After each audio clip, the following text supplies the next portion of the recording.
अस्सलाम वालेकुम dear student, welcome to PHP lecture series. आज हमारा लेक्चर नंबर 4 है, जिसके अंदर हम कुछ ऑपरेटर्स और कंडीशनल स्टेटमेंट को डिस्कस करेंगे। तो सबसे पहले हम डिस्कस करते हैं कंडीशनल ऑपरेटर को, जिसको टर्नरी ऑपरेटर भी कहा जाता है, क्योंकि ये 3 ऑपरेंड के साथ यूज़ होता है। तो इसके लिए हम वेरिएबल बना लेते हैं, जिसके अंदर हम कुछ वैल्यूज़ रख लेते हैं। V R 220।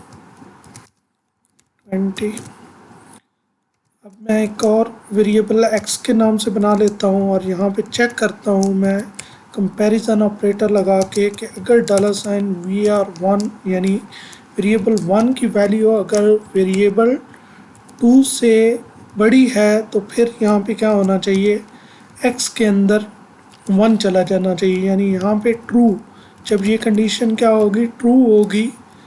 यहाँ पे ये क्वेश्चन मार्क का सिंबल है, ये दरअसल हमारा क्या है, टर्नरी ऑपरेटर है। और यहाँ पे हम चेक कर रहे हैं कि $वी आर 1 यानी वेरिएबल 1 की वैल्यू अगर ग्रेटर दैन वेरिएबल 2 से है तो फिर यहाँ पे इसके बाद ये स्टेटमेंट ट्रू हुई तो 1 चला जाएगा।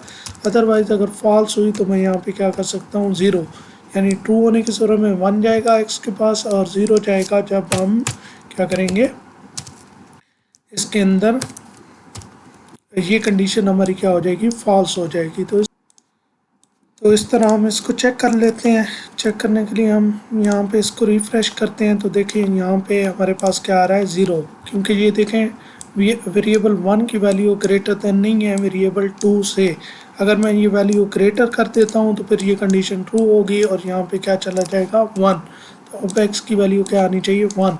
तो इस तरह हम इस ऑपरेटर को क्या करते हैं, यूज़ करते हैं, कहीं भी हम यूज़ कर सकते हैं।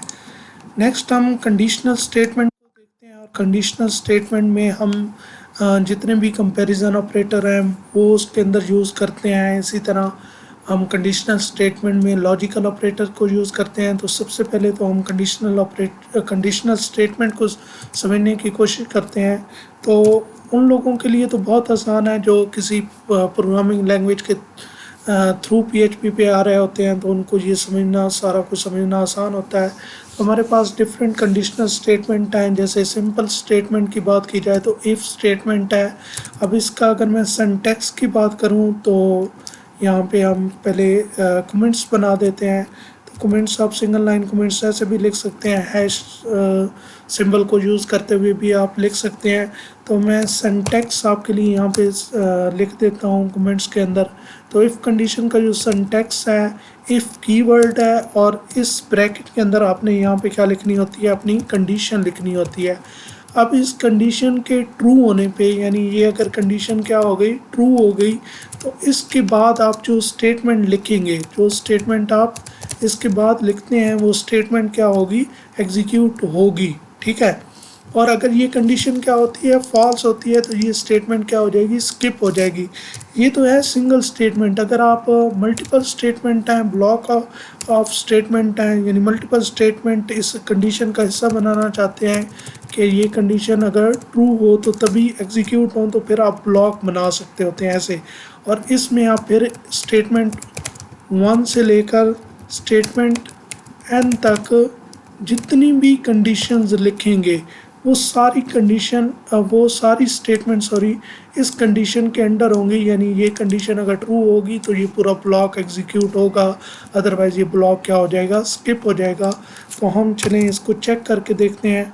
और कंडीशन, जैसे आप मैथ के अंदर कंडीशन बनाते हैं, जैसे आपने चेक करना है कि आप एक्स वेरिएबल है फॉर एग्जांपल, और आप चेक करना चाहते हैं एक्स ग्रेटर देन वाई है या नहीं, तो ये क्या होती है, कंडीशन होती है। इसी तरह कंडीशन में आपका ये ग्रेटर देन का सिंबल होता है तो ये लेस देन का सिंबल होता है। इसी तरह आपका ग्रेटर देन इक्वल टू का सिंबल होता है। और प्रोग्रामिंग में ग्रेटर देन इक्वल टू आप इस तरह रिप्रेजेंट करते हैं। इसी तरह आप लेस देन और इक्वल टू भी रिप्रेजेंट कर सकते होते हैं। ठीक है।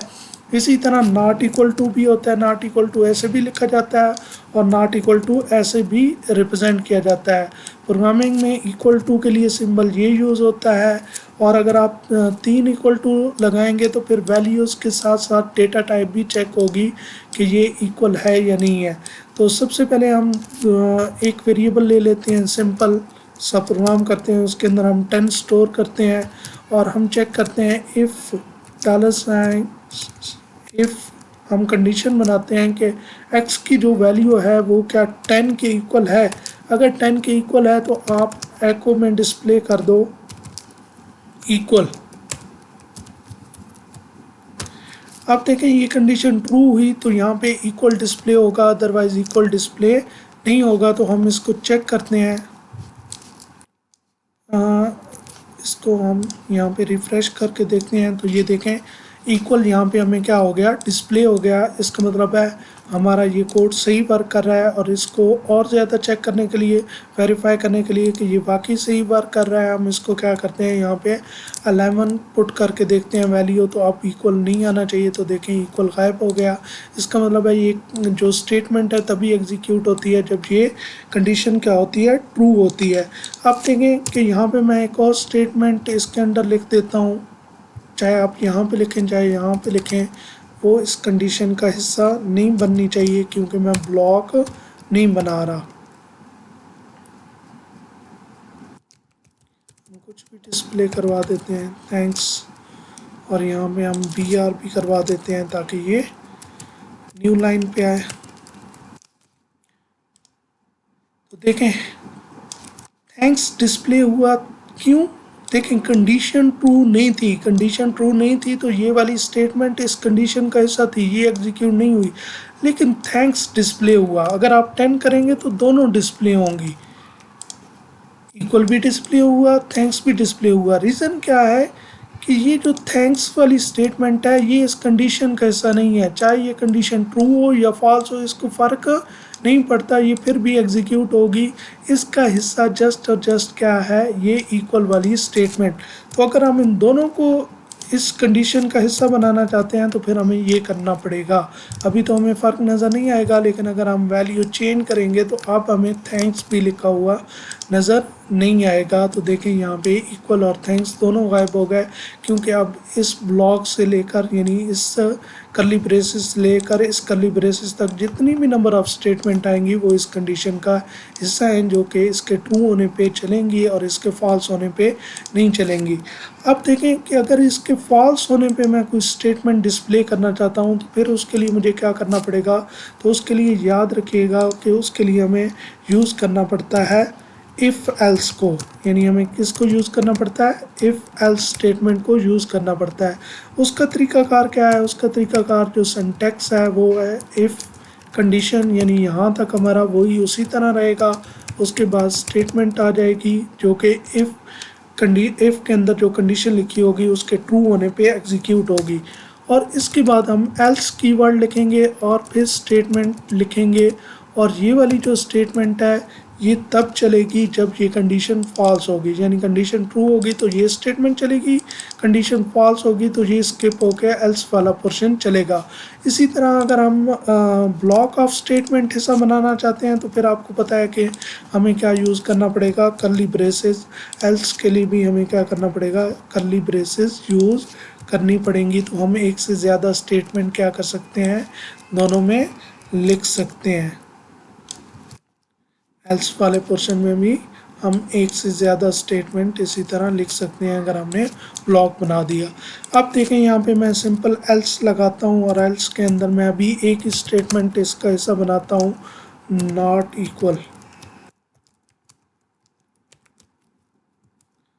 यहाँ पे अब मैंने नॉट इक्वल लिखा तो ये देखें नॉट इक्वल डिस्प्ले हो गया, क्योंकि 11 इक्वल टू 10 नहीं है तो यहाँ पे नॉट इक्वल हमें क्या हो गया, डिस्प्ले हो गया।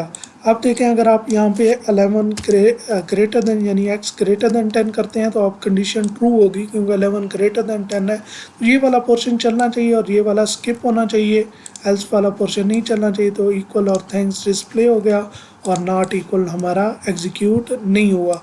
इसी तरह अगर लेस देन वाली कंडीशन लगा देंगे तो ये फिर कंडीशन फॉल्स होगी। तो फॉल्स होगी तो अगर आप इस एल्स वाले पोर्शन में भी ज़्यादा लिखना चाहते हैं तो आप यहाँ पे क्या कर सकते हैं, एक से ज़्यादा स्टेटमेंट कुछ ऐसे लिख सकते हैं, सॉरी। और यहाँ पे भी आप PR टैग यूज़ कर लें तो देखें सॉरी नॉट इक्वल, क्यों, क्योंकि 11 लेस देन 10 ये कंडीशन क्या है, फॉल्स, तो एल्स वाला पोर्शन चलेगा। तो इस तरह हम क्या करते हैं, इफ़ एल्स को यूज़ कर सकते हैं जब हमने क्या करना हो, ट्रू पे भी कुछ करना हो कंडीशन के ट्रू होने पे, और कंडीशन के फॉल्स होने पे भी कुछ करना हो। इसी तरह देखिए मैंने कहा था कि आप जो है वो नॉट इक्वल टू भी लगा सकते होते हैं। नॉट इक्वल टू के लिए ये यूज़ होता है। तो अब 11 नॉट इक्वल टू 10, तो देखें ये कंडीशन ट्रू है ना, 11 नॉट इक्वल टू 10, तो देखें ये कंडीशन ट्रू हो गई क्योंकि 11 नॉट इक्वल टू 10 था, तो ये चला पोर्शन। इसी तरह आप देखें यहाँ पे एक और आप वेरिएबल ले लें जिसके अंदर आप 12 स्टोर कर दें। अब देखें आप साथ में क्या करना चाहते हैं कि आप साथ में ये चेक करना चाहते हैं कि जो y है, यानी एक तो ये कंडीशन भी ट्रू होनी चाहिए और दूसरा ये भी ट्रू होना चाहिए कि y इक्वल टू 12। तो आपको पता है कि एंड और नॉट ये लॉजिकल ऑपरेटर्स होते हैं, एंड और नॉट।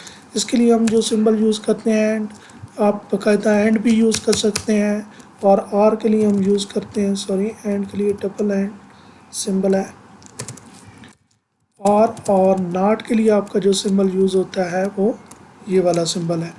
अब अगर एंड आप यूज़ करते हैं तो आपको पता है कि एंड जो है वो तब ओवरऑल आपको रिज़ल्ट ट्रू देता है जब दोनों कंडीशंस क्या होती हैं, ट्रू होती हैं। ठीक है, यानी आपने दो कंडीशंस के दरमियान में अगर एंड लगा दिया है, जैसे मैं यहाँ पे लिखता हूँ x greater than 5 and y less than 10। अब देखें x ग्रेटर देन 5, जैसे बात क्या है, ट्रू है, तो ये ट्रू हो गया। यहाँ से आपको क्या मिलेगा, ट्रू मिलेगा। एंड y लेस देन 10, क्या y लेस देन 10 है, नहीं 12 लेस देन 10 नहीं है। यहाँ से आपको मिलेगा f, तो t एंड f आपको ओवरऑल रिजल्ट क्या देगा, f देगा। एंड के लिए दोनों कंडीशंस का ट्रू होना ज़रूरी है, यानी ओवरऑल तब आपको ट्रू आएगा जब यहाँ पे दोनों ट्रू होंगे। किसी एक के फॉल्स होने या दोनों के फॉल्स होने की सूरत में आपको यहाँ पे क्या मिलेगा, फॉल्स मिलेगा। अगर यहाँ पे हो और, तो ये फिर अपोजिट हो जाता है, यानी किसी एक के भी ट्रू होने पे आपको ओवरऑल रिज़ल्ट क्या मिलता है, आपको ओवरऑल रिज़ल्ट ट्रू मिलता है। चाहे ये ट्रू है और ये फॉल्स है, हाँ तब आपको फॉल्स मिलेगा जब ये भी फॉल्स है और ये भी फॉल्स, तो फिर ओवरऑल आपको रिज़ल्ट क्या मिलेगा, फॉल्स। यानी दोनों ट्रू हों या इनमें से एक भी ट्रू हो तो ओवरऑल रिज़ल्ट आपको ट्रू मिलेगा। एक सूरत में आपका रिज़ल्ट फॉल्स आएगा कंडीशन का, जब दोनों कंडीशंस क्या होंगी, फॉल्स। और नॉट तो बहुत आसान है कि नॉट क्या करता है, अपोजिट काम करता है, यानी ट्रू होगी तो उसको फॉल्स कर देगा, फॉल्स होगी तो उसको ट्रू कर देगा। तो इसी तरह हम यहाँ पे y वेरिएबल ले चुके हैं, तो हम यहाँ पे दूसरी कंडीशन लगाते हैं, एंड $y लेस देन 10। अब देखें ये तो ठीक है कि x not equal to 11 not equal to 10, ये कंडीशन ट्रू है, लेकिन ये कंडीशन क्या है, फॉल्स है। तो अब एंड दरमियान में लगा है तो दोनों कंडीशन का ट्रू होना ज़रूरी है। अब इनमें से एक भी फॉल्स हुई तो ये पोर्शन चलेगा, और यही पोर्शन अब चलना चाहिए रिफ़्रेश होने पे। देखें सॉरी नॉट इक्वल, हाँ अगर आप दोनों कंडीशन को क्या कर देते हैं, ट्रू कर देते हैं, जैसे ग्रेटर देन कर दिया, अब दोनों कंडीशन ट्रू हैं तो फिर ऊपर वाला पोर्शन चलेगा। ठीक है, अब अगर यहाँ दरमियान में और होता तो फिर क्या होता, फिर देखें यहाँ पे इसको क्योंकि ये कंडीशन एक ट्रू थी तो किसी एक के भी ट्रू होने पे ये ट्रू वाली स्टेटमेंट चलेंगी, तो ये ऊपर वाली ही स्टेटमेंट हमें प्रिंट होंगी। हाँ अगर आप दोनों को क्या कर देते हैं, फॉल्स बना देते हैं, जैसे यहाँ पे इक्वल टू लगा देते हैं, तो अब ये भी फॉल्स हो गई, ये भी फॉल्स हो गई, तो आपको नीचे वाली स्टेटमेंट प्रिंट होंगी जो कि एल्स के अंदर लिखी है। तो इस तरह हम क्या करते होते हैं, इनको लॉजिकल ऑपरेटर को यूज़ करके मल्टीपल स्टेटमेंट को एक ही उसके अंदर कंडीशन के अंदर लिख सकते होते हैं। और ये नहीं है कि हम जस्ट दो लिख सकते हैं, हम इसके आगे भी इसी तरह और एंड लगा के जितनी भी कंडीशन लिखना चाहें हम कंडीशंस लिख सकते हैं, कोई पाबंदी नहीं है। ठीक है, उम्मीद है यहाँ तक आज का लेक्चर आपको समझ आ गया होगा। किसी किस्म का कोई क्वेश्चन हो तो पूछ सकते हैं। थैंक यू सो मच, ख्याल रखिएगा, अल्लाह हाफिज़।